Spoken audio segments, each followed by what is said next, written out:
Hai, Assalamualaikum semua. Kepada mereka yang baru sampai ke channel ini, terima kasih kerana sudi klik video ini. Kepada mereka yang telah lama support channel kecil ini, terima kasih banyak-banyak.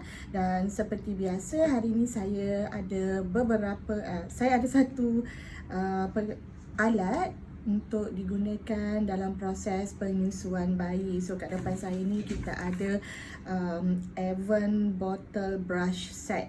So kita buka.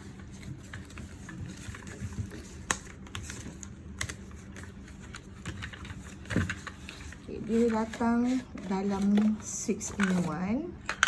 So ni dia punya cover dia. Saya nak buka. Okey. So kalau tengok kat sini, sebenarnya nak kata 6 in 1 betul-betul tu tak adalah 6 in 1 betul-betul pada saya.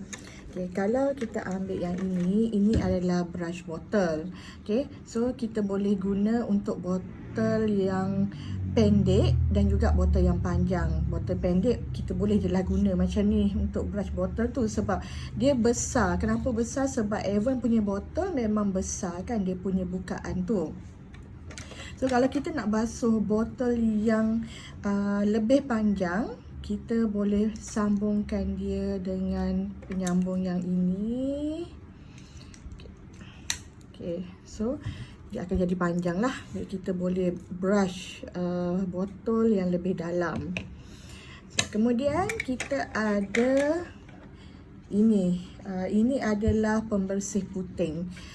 Kalau kita tengok dia runcing dekat atas ni, inilah yang kita boleh bersihkan puting lah. Selalu puting dia masuk ke dalam, ke atas macam tu kan.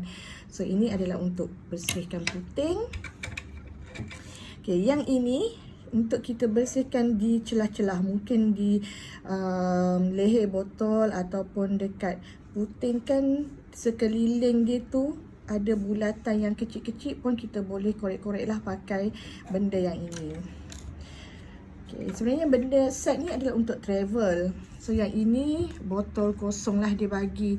Botol biasa je untuk spray-spray. Mungkin kita boleh letak sabun basuh botol baby dalam ni untuk kita bawa sewaktu travel.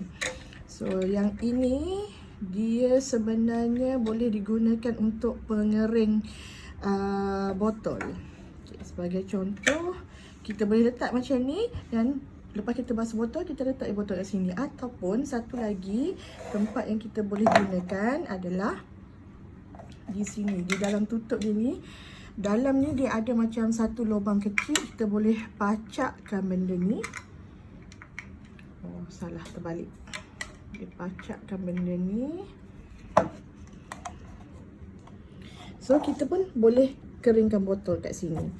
Jadi untuk mereka yang rasanya perlukan brush set ni, Avon adalah salah satu brush set yang boleh dipilih lah. Tapi sebenarnya dekat pasaran ada banyak je brush set yang lain, mengikut kepada kesesuaian botol masing-masing lah. Sebab Avon ni tak boleh simply sebab permukaan botol dia besar dan permukaan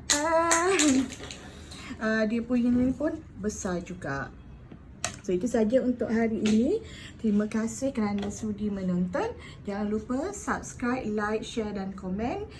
Kalau you all ada suggestion yang lebih baik, bolehlah letak di kolom komentar. Ataupun nak tanya apa-apa pun boleh letak di kolom komentar. Terima kasih semua.